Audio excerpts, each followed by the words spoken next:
আসসালামু আলাইকুম রহমতুল্লাহি ওয়া বারাকাতুহু। আলহামদুলিল্লাহ ওয়া সাল্লাতু ওয়াসসালামু আলা মান লা নাবিয়্যা বা'দাহু। বিসমিল্লাহির রহমানির রাহিম। বিসমিল্লাহির রহমানির রহিম।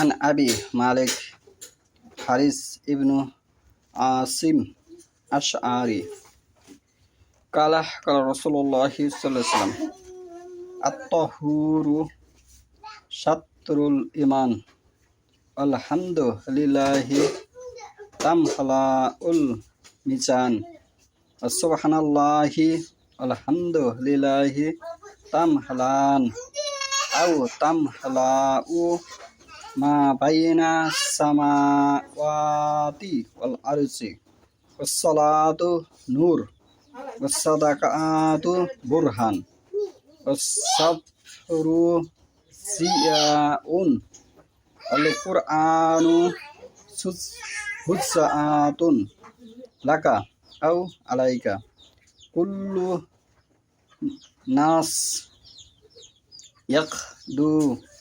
ফাবাইউন নাফসাহু ফামুতিকুহা আও মুবিকুহা।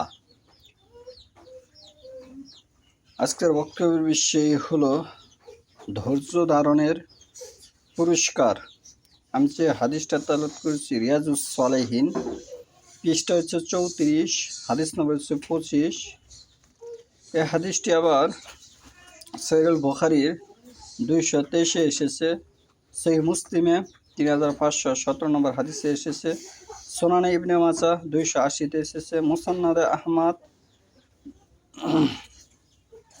22,395, 22,401, সুনানে দারমি 653 নম্বর হাদিসে এসেছে। আবু মালিক হারিস ইবনু আসিম আশআরি রাদিয়াল্লাহু আনহু থেকে বর্ণিত, তিনি বলেন, মহান আল্লাহর রাসূল সাল্লাল্লাহু আলাইহি ওয়াসাল্লাম বলেছেন, পবিত্রতা অর্ধেক ঈমান। পবিত্রতা ঈমানের অর্ধেক। আর আলহামদুলিল্লাহ কিয়ামতের নেকির দাড়িপাল্লাকে ভরে দিবে। এবং সুবহানাল্লাহ আলহামদুলিল্লাহ আসমান জমিনের শূন্যতা পূর্ণ করে দেয়। আসমান জমিনের মধ্যে যে ফাঁকা সেটি পূর্ণ হয়ে যায়। সালাত হচ্ছে জ্যোতি, নূর, আলো। সাদাকা হচ্ছে প্রমাণ, ধৈর্য হলো আলো। আর কোরআন তোমার পক্ষে অথবা বিপক্ষে দলিল হবে। প্রত্যেক ব্যক্তি সব রকমের কর্মের সাথে জড়ায় এবং তার আত্মা ব্যবসা করে, তারপর সে তাকে শাস্তি থেকে মুক্ত করে অথবা তাকে বিনাশ করে মহান আল্লাহর রহমত থেকে বঞ্চিত করে। প্রত্যেকটা মানুষই কর্ম করে, সে কর্মে হয়তো সে ধ্বংস হয়, নয়তো সে আল্লাহর রহমত প্রাপ্ত হয়। এখানে যে বিষয়টা দাঁড়ালো, আত-তাহুরু পবিত্রতা, শাতরুল ঈমান পবিত্রতা ঈমানের অর্ধেক। আলহামদুলিল্লাহি সমস্ত প্রশংসা আল্লাহর জন্য। তামহালুল মিজান মিজানের পাল্লায় পরিপূর্ণ হয়ে যাবে আলহামদুলিল্লাহ যদি কেউ বলে। সুবহানাল্লাহি আলহামদুলিল্লাহি, সুবহানাল্লাহ আল্লাহ পবিত্র, আলহামদুলিল্লাহ সমস্ত প্রশংসা আল্লাহর জন্য। তামহালান এই দুটি বাক্য যে বলবে তার জন্য আসমান যেন পরিপূর্ণ হয়ে যাবে।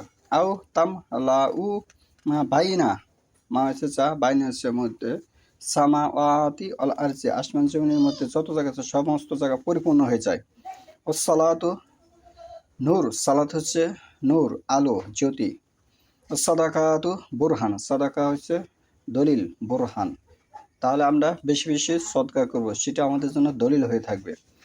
ওয়াসসাবরু জিয়াউন, সবুর হচ্ছে আলো, ধৈর্য। ধৈর্য ধরলে, সবুর করলে সেটি আলো হিসেবে গণ্য হবে। আল কুরআন হুজ্জাতুন, কোরআন হচ্ছে দলিল, সে দলিলটি লাকা তোমার পক্ষ হতে পারে, আও অথবা আলাইকা তোমার বিপক্ষেও হতে পারে।